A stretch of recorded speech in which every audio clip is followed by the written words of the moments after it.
Señor, gracias te doy por este tiempo que nos das. Padre, te pido que tu palabra sea expuesta en esta mañana con poder. Sé, Señor, que el poder no radica en la claridad a la hora de expresar las ideas habladas. Sé que el poder no radica, Señor, en los títulos académicos y los logros intelectuales que pueda tener el predicador. Sé que no tiene que ver el poder con el volumen que yo use en mi voz. Sé que el poder radica en tu verdad. Y por eso te pido, primeramente, que yo pueda ser fiel en esta mañana al mensaje de tu palabra. Y también te pido que abra los corazones de los oyentes. No sé quién nos pueda estar escuchando en esta mañana. Tampoco sé hasta dónde puede llegar la reproducción de esta enseñanza. Lo único que sé, Señor, es que tu palabra tiene poder para transformar vidas, para salvar al pecador, para enseñarnos a obedecer y para llevarnos al cielo. Te lo pido, Padre, en el nombre de Cristo Jesús. Amén y amén. Quiero iniciar esta mañana con una cita muy interesante que me encontré de un predicador que últimamente eh, es muy reconocido en los medios cristianos, tanto reformados y ortodoxos, como también dentro de una gama amplia de iglesias que tienden a ser un poco más carismáticas y algunas liberales. Este predicador es Paul Washer y él dice o dijo una vez: no confío en la capacidad del hombre para escuchar a Dios, pero confío en la capacidad de Dios para hablarle al hombre. Y me pareció interesante porque precisamente Dios ha dejado su palabra para que nosotros podamos acudir a ella, pero Dios también ha entregado predicadores para que expongan la palabra de Dios. Ahora bien, no depende de la capacidad humana el que Dios hable al hombre. Depende de la voluntad y el deseo de Dios por hacer que su palabra llegue al hombre. Y eso es la idea que quiero empezar presentándoles a ustedes. Y hay algo hermoso de principio a fin en la escritura. Hay un tema transversal en la Biblia. Y es un tema transversal junto con otros, como por ejemplo, Dios es creador y soberano. Es una verdad de principio a fin en la Biblia. También es una verdad de principio a fin de que el hombre es pecador y culpable. Y encontramos también que Dios es un Dios misericordioso hacia el hombre pecador. En esta idea sobre la misericordia de Dios hacia el hombre, encontramos ese tema transversal que les quiero impartir y que quiero que quede guardado, grabado en su corazón. Y eso tiene que ver con que Dios es Salvador. En otras palabras, yo les puedo decir que la salvación es del Señor. La salvación es del Señor. Si usted se pudo dar cuenta, prácticamente todas las canciones que entonamos hoy tienen que ver con la salvación que Dios da por medio de nuestro Señor Jesucristo. Y antes de empezar nuestro estudio del libro del profeta Jonás, quiero hacer una introducción histórica para poder llegar a Jonás. Pero la quiero hacer trazando esta realidad de la salvación que proviene de Dios. Dios preservó a Jonás y a su familia de la maldad de sus días. Y Dios castigó a esa generación, pero salvó a Noé. Si usted se da cuenta, la salvación es del Señor. Dios advirtió a Abraham del castigo que ejecutaría contra la tierra de Sodoma y Gomorra. y envió a sus 2 ángeles para rescatar al justo Lot. Y no solamente a Lot, sino también a su familia. Todo el territorio fue destruido a causa de la desviación sexual. Prácticas tan abominables que llegaron a conocerse como la sodomía. Ese era el nombre para todos los pecados sexuales de la época. En la época de Pablo, por ejemplo, la homosexualidad, la prostitución religiosa y cualquier desviación de la sexualidad fuera de los parámetros presentados por Dios para la sexualidad entraban dentro de esa categoría de la sodomía. Ahora bien, Dios castigó a Sodoma y a Gomorra y salvó al justo Lot.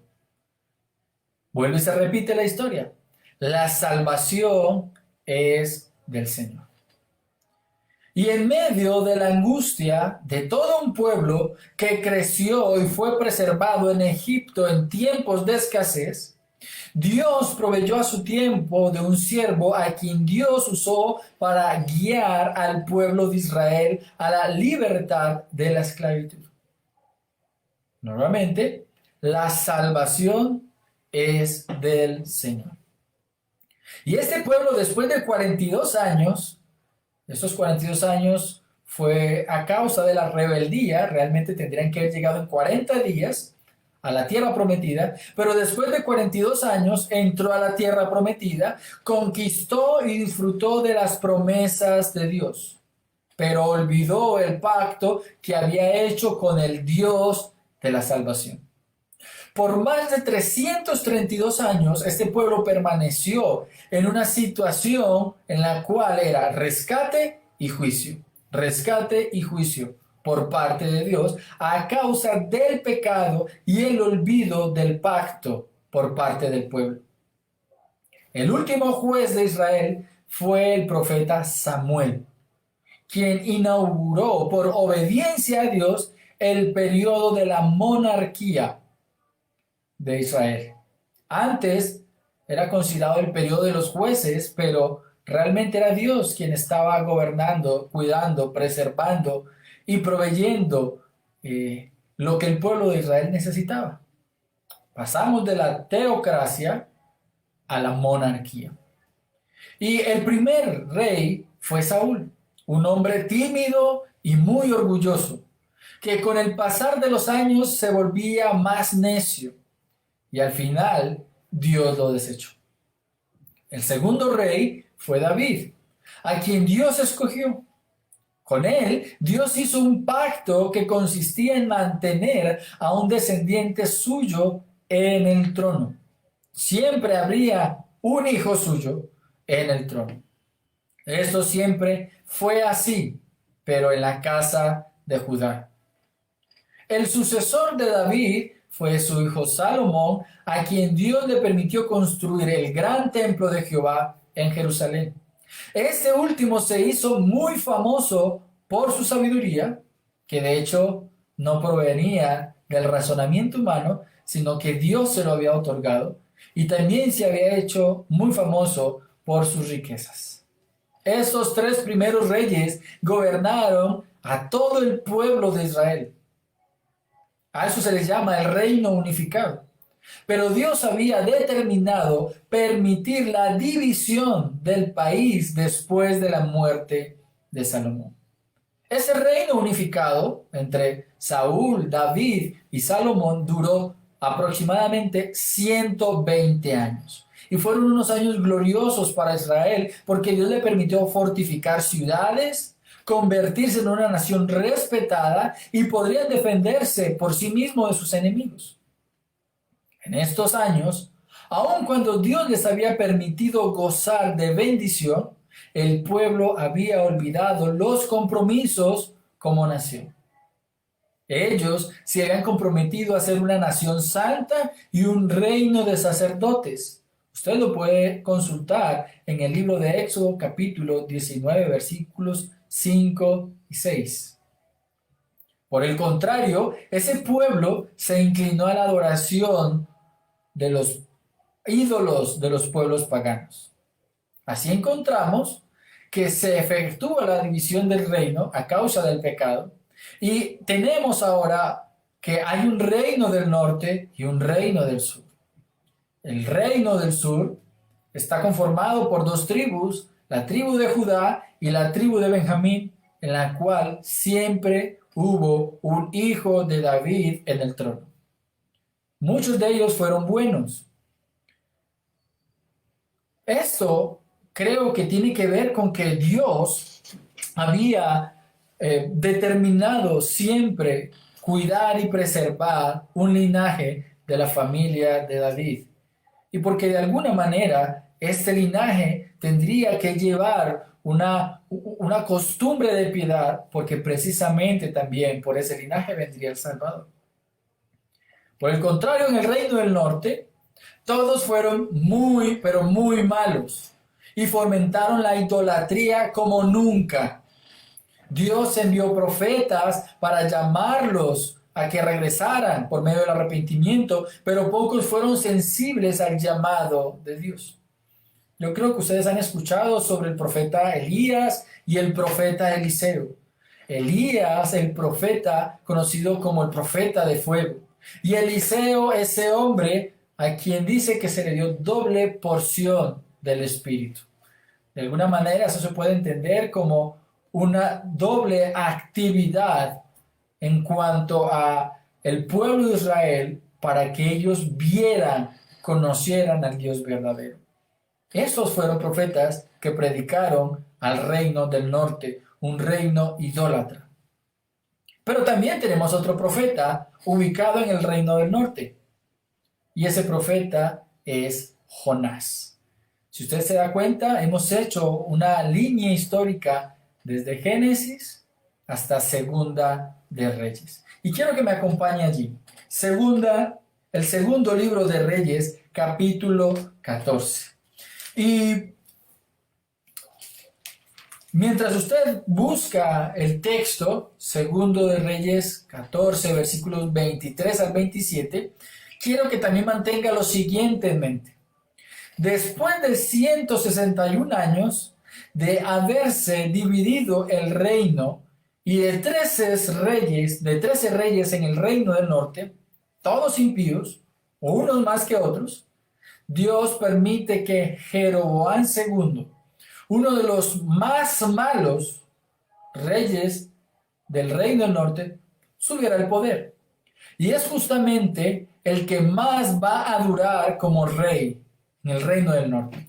Y es ahí donde quiero que leamos el texto del segundo libro de Reyes, capítulo 14, versículos 23 al 27. Y dice: en el año 15 de Amasías, hijo de Joás, rey de Judá, Jeroboam, hijo de Joás, rey de Israel, comenzó a reinar en Samaria y reinó 41 años. E hizo lo malo ante los ojos del Señor. No se apartó de todos los pecados con que Jeroboam, hijo de Nabat, hizo pecar a Israel. Él estableció las fronteras de Israel desde la entrada de Hamat hasta el mar de Arabá, conforme a la palabra que el Señor, Dios de Israel, había hablado por medio de su siervo el profeta Jonás, hijo de Amitai, que era de Gat-Efer. Porque el Señor había visto la aflicción de Israel, que era muy amarga, pues no había siervo ni libre, ni nadie que ayudara a Israel. Pero el Señor no había decidido borrar el nombre de Israel de debajo del cielo, y lo salvó por manos de Jeroboam, hijo de Joás. Y la primera razón por la cual estamos viendo este texto en el segundo libro de Reyes es porque nos presenta un hecho histórico en el cual un hombre histórico, el profeta Jonás, aparece. Pero quiero presentarles también varios principios que podemos sacar de aquí, de este texto, que de hecho creería yo, y si usted está al contexto de lo que sucede a nuestro alrededor, como país, como cristianos, creo que usted va a poder comprender muy bien los principios que quiero compartirle. Un rey malo conduce al pueblo a la maldad. Esto es una verdad bíblica. Un rey malo conduce al pueblo a la maldad. Si usted se da cuenta, el texto 24 dice que Jeroboam hizo lo malo ante los ojos del Señor y no se apartó de todos los pecados e hizo pecar a Israel. Un rey malo conduce al pueblo a la maldad. Segundo principio, Dios puede usar a un rey malo para dar estabilidad política y económica. Eso lo encuentra usted en el versículo 25. Él restableció la frontera de Israel desde la entrada de Hamad hasta el mar de Arabá. Y versículo 26. Porque el Señor había visto la aflicción de Israel, que era muy amarga, pues no había siervo ni libre, ni nadie que ayudara a Israel. Dios usó a un rey malo para dar estabilidad política y económica a un pueblo. Esto no significa que la nación esté recibiendo la bendición y la aprobación de Dios. Y eso es lo que muchas veces nosotros como cristianos fallamos en pensar eso. Ay, nuestra nación se está convirtiendo en rica, está teniendo muchos proyectos sociales, qué bendición, Dios nos está bendiciendo. No, no necesariamente. Dios puede utilizar reyes malos, reyes perversos, para dar estabilidad en ciertas ocasiones, una estabilidad política y económica. Tercer principio, Dios tiene establecido los tiempos para cada pueblo y persona según su soberanía. Eso lo encuentran ustedes en el versículo 27. El Señor no había decidido borrar el nombre de Israel de debajo del cielo. Si usted conoce un poco la historia de Israel, todavía el Señor no iba a sacar a Israel de su territorio. Más adelante Dios va a usar a los asirios para conquistarlos y para llevárselos como esclavos a otra nación, pero aún no era el tiempo. No era en tiempo del profeta Jonás, no era en tiempos del profeta Amós y no era en tiempos del profeta Oseas. Aún, dice el texto, aún no había decidido borrar el nombre de Israel. Un último principio de este verso. Dios usa a sus siervos, los predicadores, para compartir la voluntad de Dios a los reyes y al pueblo. Quiero que guarde este principio. Dios usa a sus siervos, los predicadores, para compartir la voluntad de Dios a los reyes y al pueblo. ¿Y dónde tiene usted eso? La parte B del versículo 25. Conforme a la palabra que el Señor, Dios de Israel, había hablado por medio de su siervo el profeta Jonás, hijo de Amitai, que era de Gad-Hefer. Si usted observa detenidamente la idea del pasaje que hemos leído, Dios no alivia la pobreza y la maldad del pueblo porque dicho pueblo acudió arrepentido de su pecado, sino por la compasión misma de Dios hacia la condición de miseria de ese pueblo. Pero la culpa de su estado moral era solo del pueblo y sus dirigentes. Aún así, no olvide la idea que estamos desarrollando, la salvación es del Señor. Este pasaje que acabamos de leer nos enseña que hay un acontecimiento histórico. En este relato histórico tenemos a un rey, tenemos un pueblo, tenemos una profecía cumplida y tenemos un profeta. Las profecías cumplidas confirmaban al profeta como siervo verdadero de Dios. Esto quiere decir que Jonás era un hombre confirmado por Dios y reconocido por el pueblo y por el rey como siervo del Dios verdadero.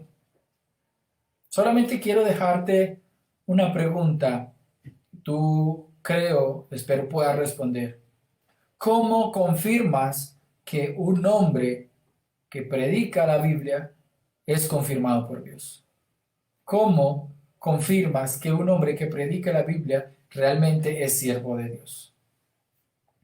Ahora, si usted se da cuenta, estamos hablando de Jonás, estamos hablando de que es un profeta, estamos hablando que es un profeta confirmado por Dios, porque él llevó una profecía y esa profecía se cumplió justamente con el rey Jeroboam, porque el profeta había profetizado que Dios le iba a permitir la victoria sobre los asirios y que iba a extender su territorio e iba a haber una protección para el pueblo, y se cumplió. Ahora vamos al libro de Jonás, capítulo 1, versículo 1 y 2. Y dice el texto: y vino palabra del Señor a Jonás, hijo de Amitai, diciendo: levántate, ve a Nínive, la gran ciudad, y proclama contra ella, porque su maldad ha subido hasta mí. Este texto, a diferencia de los otros libros proféticos, no nos ofrece un contexto del tiempo en que vivía el profeta, ni el rey bajo quien vivió. Es por eso que fuimos a Segunda de Reyes para conocer un poco de su contexto histórico. Y hoy quiero compartir con ustedes el origen y la procedencia del mensaje salvador que todo cristiano debe predicar. Y lo vamos a hacer desde estos dos versículos del libro de Jonás. El título de la enseñanza en esta mañana es El origen de la salvación. El origen de la salvación. Y vamos a ver tres ideas básicas en esta mañana. Primera, la razón de la predicación. La primera idea que vamos a trabajar es la razón de la predicación. La segunda idea, la urgencia de la predicación. La urgencia de la predicación. Y la tercera idea, la causa de la predicación. Repito nuevamente, la razón de la predicación, primera idea. Segunda idea, la urgencia de la predicación. Y la tercera idea, la causa de la predicación. Y mi deseo en esta mañana es que seamos movidos por la exposición de cada uno de estos puntos a considerar la obediencia que le debemos a Dios y a su palabra a pesar de nuestros deseos y del contexto social en el que nos encontramos o seamos llamados a predicar. Muchas veces nos inclinamos más por aquello que nosotros queremos. Y creemos que lo que nosotros queremos es la voluntad de Dios. Y creemos que lo que nosotros deseamos, eso le va a traer gloria a Dios. Pero no nos equivoquemos. Lo que trae la voluntad de Dios, lo que trae gloria a Dios, es hacer lo que Dios nos ha enviado a hacer. Entonces, empecemos. Vamos a iniciar la exposición de esta mañana con el primer punto, la razón de la predicación. El texto inicia de la siguiente manera: vino palabra del Señor a Jonás, hijo de Amitai, diciendo. Eso es lo que usted encuentra allí en Jonás 1:1. Vino palabra del Señor a Jonás, hijo de Amitai, diciendo. En el texto original hebreo hay una palabra que no es traducida en nuestras versiones españolas. La palabra vino, de ir, de algo que fue recibido, es in. Y también la encontramos en Jonás 4:5 y 4:8. Y se traduce como y acontecía. O sea, el acontecer, ¿sí? Ese in usted lo encuentra en esos versículos, si no estoy mal, en el capítulo 4, versículo 5, dice: allí se hizo un cobertizo y se sentó bajo él a la sombra hasta ver qué sucedería en la ciudad. Ese suceder, en ese versículo, es esa palabra in. Y también la encuentran en el versículo 8. Y sucedió que al salir el sol. ¿Y por qué resalto esto? Porque aunque nuestras traducciones en español no se ha traducido como y aconteció, esa pequeña palabra es importante porque le da el carácter histórico al libro de Jonás. Ahora bien, ¿cómo podría traducirse? Y aconteció que un día vino la palabra del Señor a Jonás. Esa es la idea iniciando el libro de Jonás. Es una narración histórica. Y yo quiero hacerle varias preguntas a Jonás. ¿Qué es lo que sucedió a Jonás? ¿Cuál es la historia que nos quieres contar, Jonás? Y Jonás dirá que Dios me dijo que hiciera algo. Esa es la idea inicial del texto de Jonás. Jonás nos quiere contar que Dios le dijo que hiciera algo.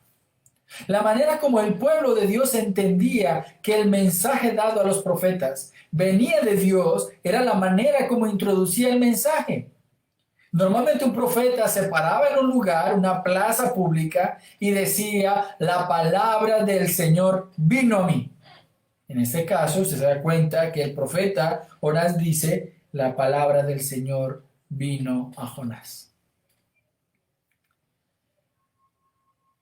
Créanme que cuando Dios habla, y no sabemos cómo le hizo llegar Dios el mensaje a Jonás, quien lo escucha identifica el origen. Identifica el origen. Y quiero recordar las palabras de Paul Washer mencionadas al principio. Paul Washer dice, no confío en la capacidad del hombre para escuchar a Dios, pero confío en la capacidad de Dios para hablarle al hombre. En otras palabras, estoy seguro que cuando Dios habla, el hombre entiende que Dios es quien está hablando. No porque el hombre tenga la capacidad para escuchar a Dios, sino porque Dios tiene todas las capacidades para hacerle entender al hombre que Él es el que está hablando. El hombre sabe cuando Dios habla, aun cuando se rehúse a obedecer o a entender su verdad. Ahora bien, la razón de la predicación o proclamación del mensaje no es otro que Dios es quien habla. ¿Cuál es el punto que estamos trabajando? La razón de la predicación. Bueno, la razón de la predicación es que Dios es quien da la orden. Dios era el que estaba hablando a Jonás. Dios era quien estaba dando la orden. No soy yo quien estoy inventando un discurso elocuente para animarte a predicar. La razón por la que muchos hombres se paran semana tras semana a leer y explicar la Biblia es porque Dios lo ha ordenado. La razón por la que tú y yo debemos predicar el Evangelio a toda criatura es porque la iglesia ha sido comisionada para hacerlo. Dios lo ha ordenado. Dios es el origen del mandato. Esta es su voluntad. Recuerda la idea. La salvación es del Señor y Dios ha ordenado que tú y yo salgamos y prediquemos. Él ha dado la orden. Mateo capítulo 28, versículos 19 y 20 es un texto que ustedes conocen muy bien. Id y haced discípulos a todas las naciones. Presten atención a esto. Enseñándoles que guarden todas las cosas que os he mandado. Eso es lo que le corresponde a la iglesia. Volvamos a Jonás. Jonás inicia una historia del trato de Dios con él. Si usted se da cuenta, capítulo 1, versículo 1, el texto dice, Dios habló a Jonás. Se vuelve al capítulo 3, versículo 1 y dice, y vino la palabra del Señor por segunda vez a Jonás. Y cuando usted quiere terminar el libro de Jonás, capítulo 4, usted se va a dar cuenta de que la historia es la historia de Dios con Jonás. Esta no es una historia sobre los marineros o sobre los ninivitas, no es un cuento para niños sobre un pez o un gusano. Jonás nos cuenta la historia sobre cómo Dios lo comisionó para una misión. Y este es nuestro paralelo con Jonás. Dios también nos comisionó una tarea: ser testigos del que nos llamó de las tinieblas a la luz. No sabemos cómo le habló Dios a Jonás. Pudo ser por sueño o quizás escuchó su voz. No, el texto no lo dice. Hoy tú y yo sí sabemos cuál es el medio por el cual Dios nos habla. Quiero leerte varios versículos. Hebreos 4:12 dice, porque la palabra de Dios, y mire la palabra de Dios, porque la palabra de Dios es viva y eficaz y más cortante que toda espada de dos filos y penetra hasta partir el alma y el espíritu, las coyunturas y los tuétanos y discierne los pensamientos y las intenciones del corazón. Johan, ¿por qué dices por qué presentas ese texto como un texto por el cual sabemos que la palabra de Dios es la Biblia?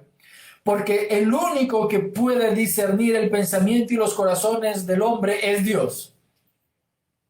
Y si usted se da cuenta, el versículo 12 de Hebreos 4 nos presenta que la palabra de Dios tiene ese mismo atributo de Dios. Es inspirada por el Espíritu Santo y por lo tanto tiene el poder para discernir los pensamientos y las intenciones del corazón. Por lo tanto, la palabra de Dios, la Biblia, es el medio por el cual Dios habla a nosotros. Pero tenemos otros textos. Segunda Timoteo, capítulo 3, 16 y 17. El texto dice, toda escritura es inspirada por Dios. Toda la escritura, de principio a fin. Y útil para enseñar, para reprender, para corregir, para instruir en justicia, a fin de que el hombre de Dios sea perfecto y equipado para toda buena obra. ¿Qué es lo que debe predicar el hombre de Dios? La palabra de Dios. ¿Y qué es lo que debe hacer cuando la usa? Enseñar, reprender, corregir e instruir en justicia.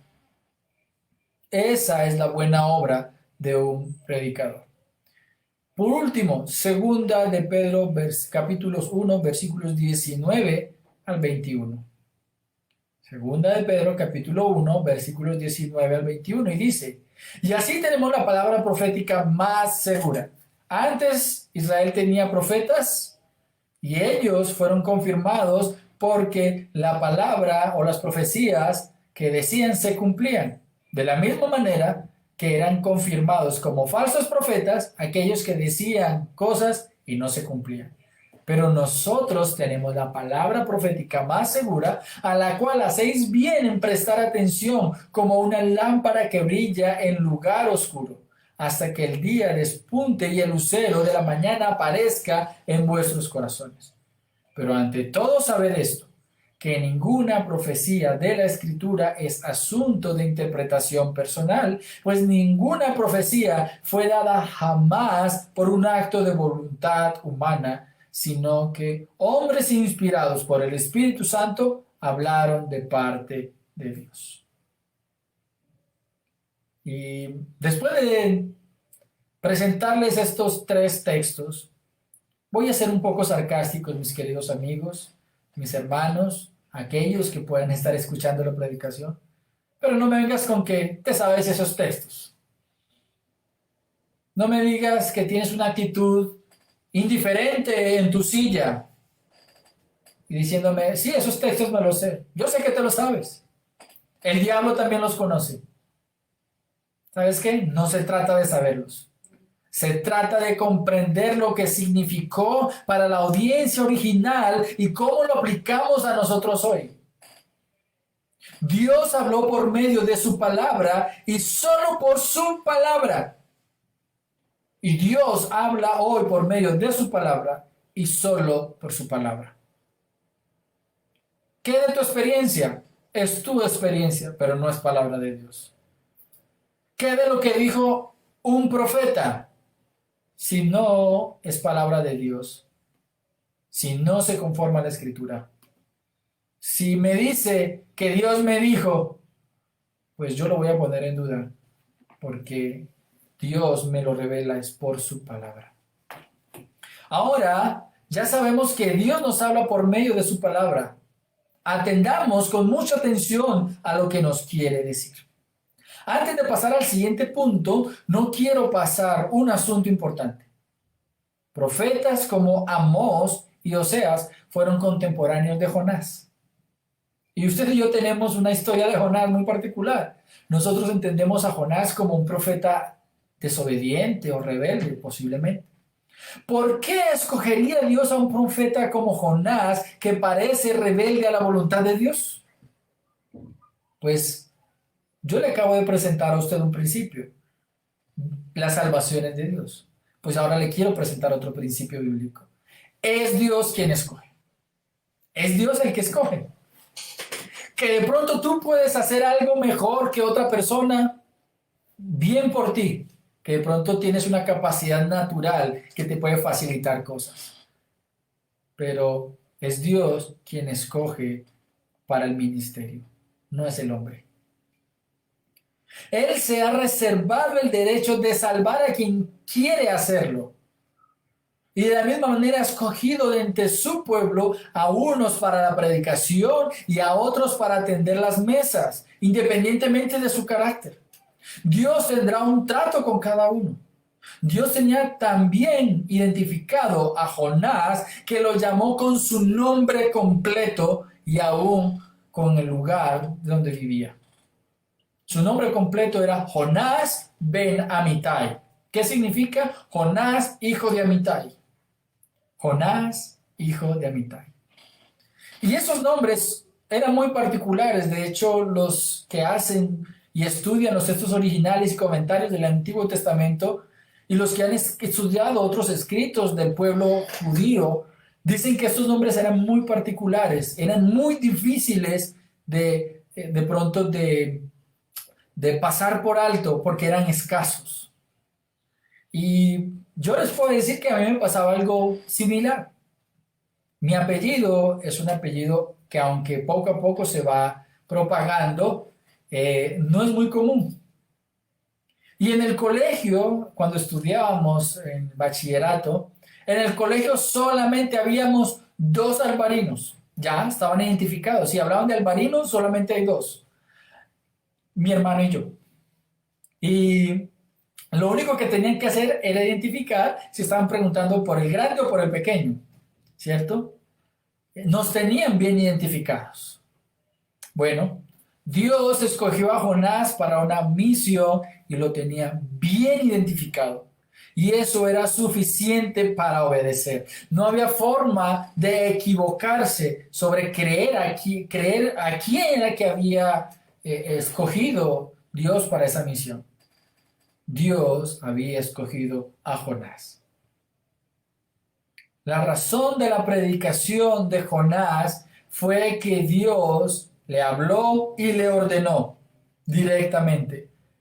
La razón por la cual nosotros debemos obedecer y actuar es que Dios nos ha hablado y nos sigue hablando. Y nos dice, ve y predica.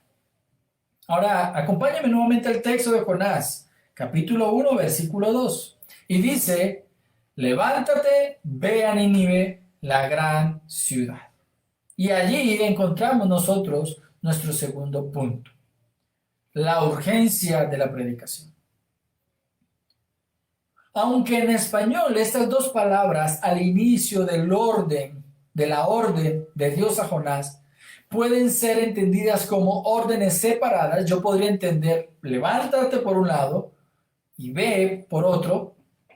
En hebreo, la idea es presentar la urgencia de la orden. Ustedes saben que normalmente al traducir un texto de un idioma a otro, se pierde cierto sentido.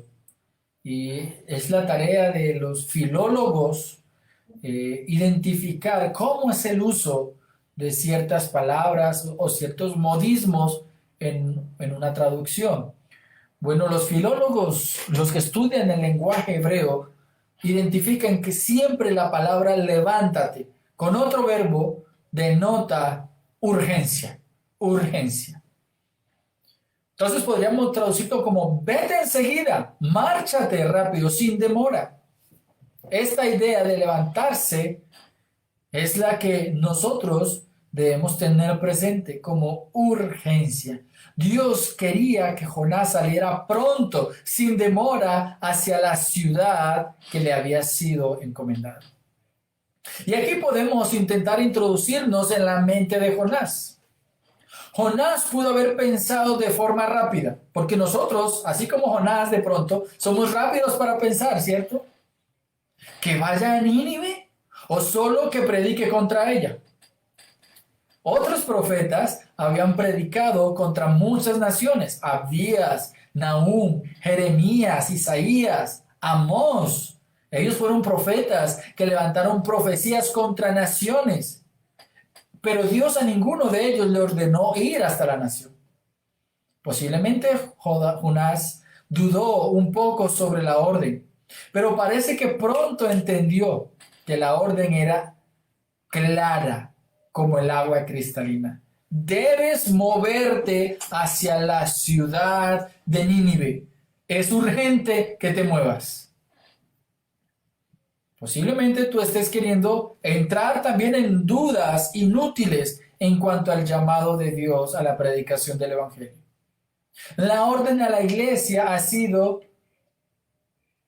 no ha sido, espera que ellos vengan y tú les prediques.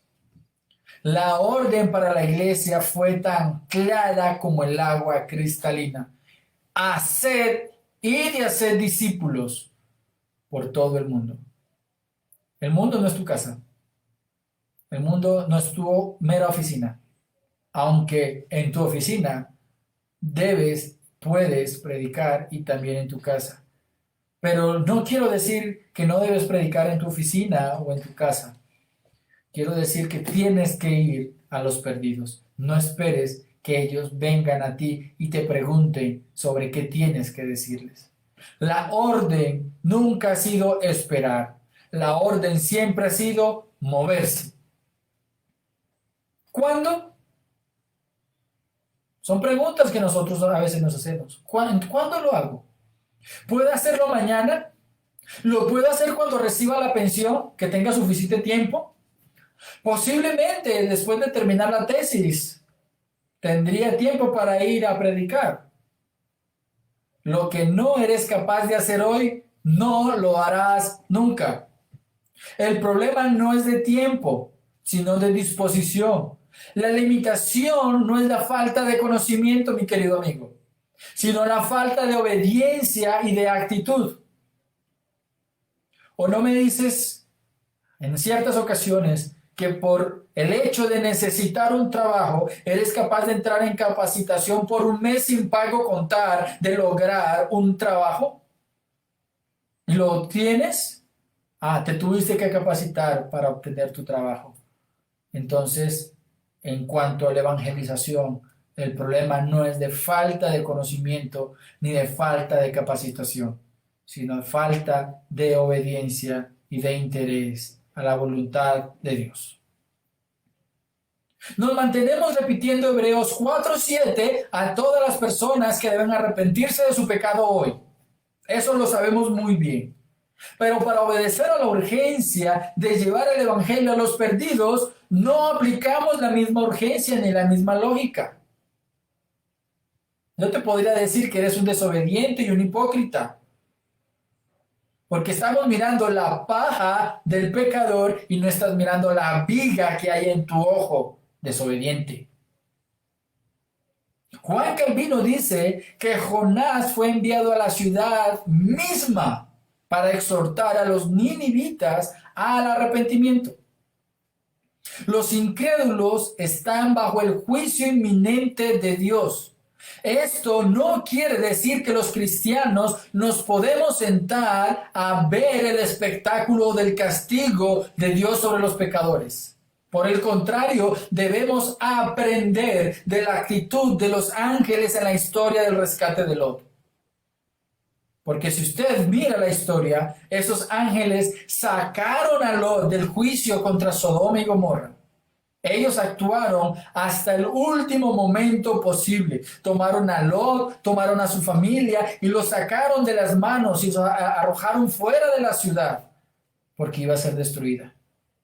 Debemos atender con cuidado a esta verdad. Y quiero que me acompañes a Judas capítulo 1, versículo 23. Si quieres tener un versículo en tu mente y que te carcoma tu conciencia hasta que lo pongas en práctica, debe ser Judas 1, 23. A otros salvad arrebatándolos del fuego, y de otros tened misericordia con temor. No seas indolente hacia la necesidad del pecador. Ellos necesitan de un Salvador, aun cuando ellos no saben que necesitan ser salvos. Por otra parte, no creas que porque Hechos capítulo 2, versículo 47 dice que Dios añade a la iglesia los que han de ser salvos, entonces esperamos que Dios traiga a los nuevos para que sean discipulados. Si tú lees todo el contexto del pasaje y comprendes lo que Dios está diciendo, lo que allí vemos es la comunión y la obediencia de la iglesia. Hagamos lo mismo, mantengamos la unidad y obedezcamos el mandato. Así veremos cómo Dios añade a la iglesia los que son salvos. Hay una urgencia, mis queridos hermanos, y debemos atender al llamado urgente de Dios. Ustedes saben, y voy a recitar unos versos rápidos y les quiero compartir las ideas de forma rápida. Pero ustedes saben que la mies es mucha y los obreros son pocos. Mateo 9:37. Hay una urgencia allí. Hay otra urgencia. La fe es por el oír, y si tú no predicas, ellos no creerán y no se salvarán. Romanos 10:17. Es una obra encomendada para cumplir a tiempo y fuera de tiempo. Hay una urgencia. No puedes esperar a que se den los momentos propicios. Tienes que propiciar el momento. Segunda de Timoteo 4, versículos 1 al 5. Hay otra razón, y es porque el tiempo del fin está cerca. Mateo 24, 14. Si tú sabes que se nos está acabando el tiempo, si tú sabes que el día del Señor está cerca, tú no puedes quedarte esperando a ver quién sube contigo al cielo. Tú debes procurar es por irte lo más acompañado posible. Por tanto, predica. Y por último, una idea muy básica. Primera a los Corintios 9:16, aprendiendo esa idea del apóstol Pablo. Porque soy un miserable si no lo hago. Eres un miserable, eres un egoísta si no estás compartiendo el evangelio. Mis queridos hermanos, amigos, si eres cristiano, es urgente que salgas a predicar. No es una opción, es una orden de Dios. No es que si te parece, no es que todavía no sabes cómo hacerlo, ya sabes que es una excusa. Es una orden. Así como te tienes que levantar por la mañana, tienes que comer, tienes que salir, tienes que trabajar, así como tienes que estudiar. La Escritura nos dice, tienes que presentar el Evangelio.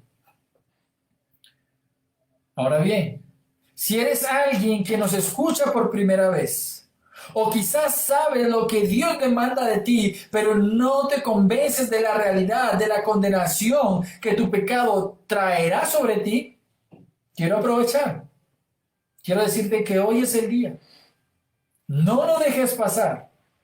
Cada día que pasa aumentas castigo sobre ti. El hecho de que Dios aún no esté enviando fuego del cielo para consumirte junto con tu pecado no quiere decir que no va a venir un día de juicio.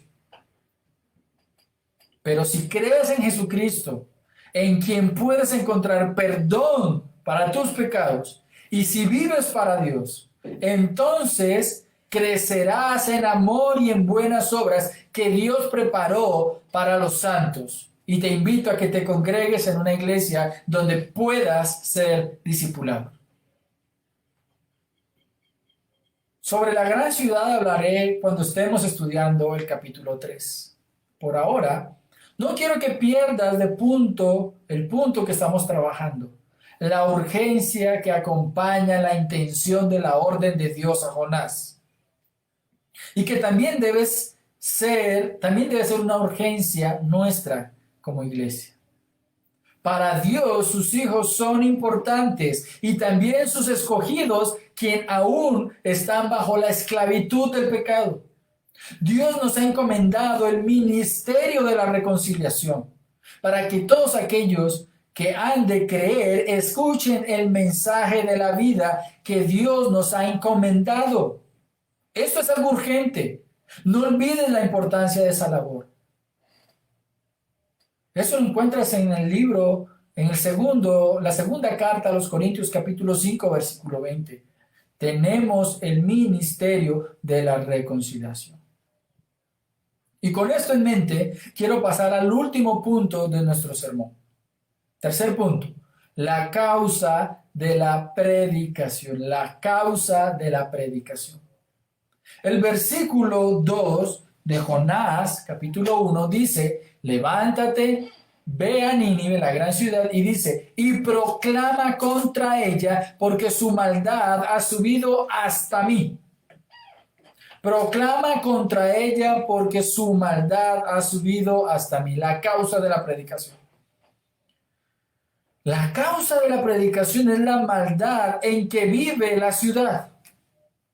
Normalmente pasamos rápido por este versículo sin tener en consideración las aplicaciones de las palabras de Dios aquí. Si Dios está enviando a su profeta a proclamar contra cierta ciudad, es porque así como Dios es el Dios del pueblo de Israel, también era el Dios del pueblo de Nínive. Así como la maldad del pueblo de Israel había subido delante de Dios, también la maldad del pueblo de Nínive había subido delante de Dios. Como era la primera vez en las Escrituras, o mejor dicho, no es la primera vez en las Escrituras que el texto nos dice que la maldad sube delante de Dios. Dios está al control de toda la tierra y Dios también vigila toda la tierra. Y Dios había condenado la generación en los tiempos de Noé. ¿Lo recuerdas al principio de la historia? ¿Por qué Dios iba a condenar a la generación en tiempos de Noé? Bueno, Génesis 6:5 dice que la maldad de los hombres era mucha, en abundancia, y que los designios de los pensamientos del corazón de ellos eran continuamente el mal. Ese texto fácilmente podría estar describiendo nuestro mundo hoy, pero realmente es una descripción del mundo de hace 5,000 años. Eso quiere decir que Génesis 6:5 no está describiendo a la generación en tiempo de Noé, sino a la humanidad. El hombre está continuamente en la maldad y sus pensamientos y designios son de continuo el mal. Génesis capítulo 18, versículos 20 al 21 nos muestra que Dios descendió para cumplir directamente, para comprobar directamente la maldad de los pueblos de Sodoma y Gomorra, porque su clamor, el clamor de los inocentes, había llegado delante de Dios. Dios, y aquí hay una verdad, Dios es Dios del mundo. Aun cuando el mundo no lo quiera reconocer como Dios, ni le den gracias. Romanos 1:21. Por eso, tú y yo debemos predicar el Evangelio, porque las noticias de Dios son para todos los hombres a quien Dios creó. Todos. ¿Por qué debemos predicar el Evangelio? Pues preguntémosle a Jonás. Porque la maldad del hombre ha subido hasta Dios. ¿Y cómo le hacemos saber a esa humanidad que su maldad ha subido hasta Dios? Es una pregunta importante.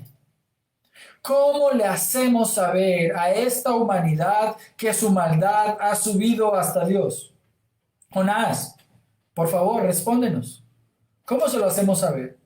El texto dice, proclama contra ella. Este texto no está diciendo, predícale el amor de Cristo.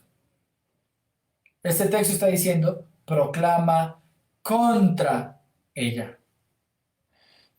Y si tú revisas la predicación de los profetas en el Antiguo Testamento, si revisas la predicación de Jesús en los evangelios, y si revisas la predicación de los apóstoles en cada una de sus cartas, siempre el evangelio empieza como una proclamación contra el pecado. Esto significa que el mensaje es de denuncia, y por ahora no diremos mucho más de esto. Pero Jonás sabía que la forma de inclinar el corazón del pecador hacia Dios no era recordándole el amor de Dios, ni mucho menos las bendiciones. Jonás sabía que la manera en que Dios trae al pecador hacia él es recordándole su culpa. Predicar el pecado y su consecuencia es hacer un llamado al arrepentimiento. Charles Spurgeon dijo una vez: la labor del predicador es hundir a los pecadores en el más profundo desamparo, para que de este modo se vean obligados a acogerse al único que los puede salvar. Esto fue lo que hizo Jesús. Cada rincón del Sermón del Monte, desde Mateo capítulo 5 hasta el capítulo 7, no es otra cosa que la explicación de la ley de Moisés, hasta el punto que sus propios discípulos se preguntaron por la posibilidad de cumplir la ley. La pregunta de los discípulos fue: entonces, ¿quién puede salvarse? Esta fue la pregunta directa hacia Jesús en Mateo 19:25. Ellos comprendían lo que significaba exponerse ante el pecado. Si yo soy pecador, si yo sé que Dios es justo y santo, y que yo no puedo salvarme por mis propias obras, ¿cómo me voy a salvar? Hasta ahí. Ese es el lugar donde debes dejar a un pecador. En el aislamiento y la soledad absoluta de su pecado. Y es allí de donde lo rescata Cristo. El predicar contra el pecado de los hombres implica la advertencia del juicio divino, el llamado al arrepentimiento. Y solo cuando han entendido el juicio y el llamado al arrepentimiento, entonces les presenta la esperanza de misericordia. En este orden y no en otro. El autor del libro no nos da más detalles del mensaje que recibió, pero aún para nosotros el mensaje es claro. Dios es el autor y consumador de la salvación. La implicación de las palabras de Dios a Jonás podrían ser dos. Las implicaciones de las palabras de Dios. O sea, en pocas palabras, ¿cómo podría responder un hombre cuando escucha la orden de Dios? Bueno, pueden ser dos formas. La aceptas porque sabes que Dios es soberano y obedeces. O la rechazas y te conviertes en un desobediente. Jonás prefirió ir. Y esto lo vamos a ver en la próxima enseñanza. Esto no va a significar... esto nos va a significar que el estudio de Jonás nos va a añadir 3 capítulos más. Realmente estoy pensando en una idea que me surgió cuando estaba estudiando el texto. Si usted se da cuenta, si Jonás hubiese obedecido al llamado que Dios le hizo en Jonás 1 y 2, tendríamos que saltar inmediatamente al capítulo 3, versículo 3, que dice que él se levantó y predicó. Pero por cuanto desobedeció, entonces tenemos un capítulo 1 completo, un capítulo 2 completo, y aún tenemos un capítulo 4 que todavía nos muestra la resistencia de Jonás hacia la voluntad de Dios. La obediencia a Dios es el camino más corto a la adoración. Escúchalo muy bien. La obediencia a Dios es el camino más corto a la adoración. El camino más corto y sin problemas para nuestra vida cristiana es la obediencia. No le añadas 3 capítulos adicionales a tu vida que podrían ser innecesarios. Piensa en la gloria de Dios. Piensa en aquello que le va a dar más gloria a Dios y no en tus propias ideas. Quiero compartirte, para finalizar, otros principios bíblicos que te pueden ayudar para tu vida de obediencia. Primero, la iniciativa de la salvación proviene de Dios. La iniciativa de la salvación proviene de Dios. Segundo, Dios se provee de los medios y los siervos para esparcir el mensaje a la humanidad perdida. Dios se provee de los medios. Si tú no predicas, otro va a predicar. Tú tendrás que rendir cuentas por tu desobediencia. Depende de ti verte aprobado delante de Dios. Yo te invito a que obedezcas. Y otro principio, Dios escoge a sus siervos con el propósito de tratar su carácter y santificarles. Y ya para terminar, quiero que pienses en lo siguiente. ¿Estás esperando una señal para ir y predicar el evangelio? Pues no la tendrás. Tu actitud de espera no es otra cosa que la manifestación de tu desobediencia. No vas a tener más señal. Ya la señal te fue dada. Jesús le dijo a los fariseos, no tendrán otra señal sino la de Jonás.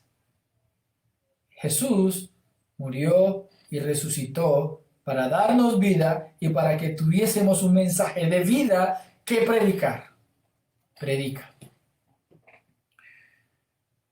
Por último, quiero compartirte 2 citas que nos ayudarán a ampliar nuestra perspectiva sobre la labor que nos ha sido encomendada. Y esta primera cita es de James Montgomery Boyce y dice: Calvino no tenía más armas que la Biblia. Calvino predicaba de la Biblia todos los días y fue bajo el poder de esa predicación que la ciudad comenzó a ser transformada. A medida que los ciudadanos de Ginebra iban conociendo de la palabra de Dios y eran transformados por ella, la ciudad se convirtió en una nueva Jerusalén desde donde el evangelio se esparcía al resto de Europa, a Inglaterra y al Nuevo Mundo. ¿Por qué? Pues la cita dice, porque Calvino predicó la Biblia todos los días. Y una última cita de Charles Spurgeon sobre un libro que se titula El ganador de almas, y dice así: ganar almas es la ocupación del ministro cristiano, y por cierto debería serlo de todo verdadero creyente. Cada uno de nosotros debería decir como Simón Pedro: voy a pescar. Y como Pablo, nuestra mira debería ser para que de todos modos salve a algunos. Para pescar, hombres, no necesitas de otras redes.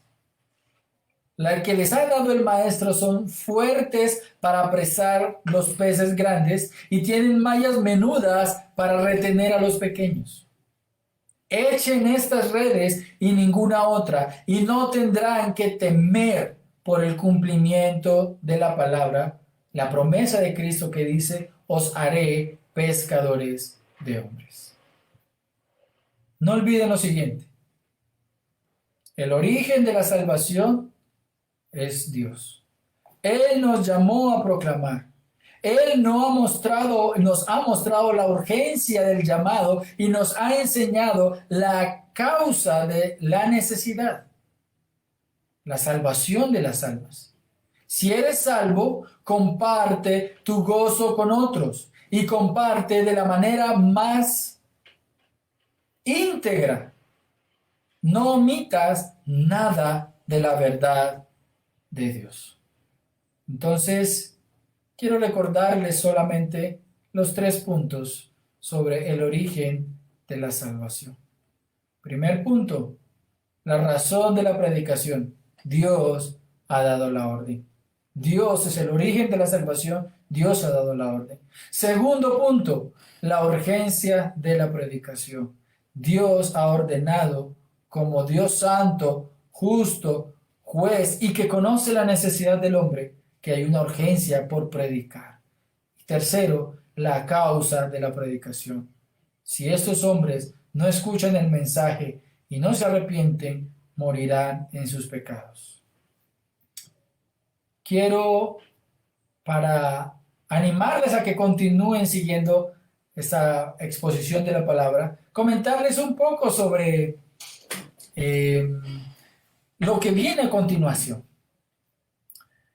Porque las cosas se estén dando a tu capricho, no quiere decir que Dios está a tu favor.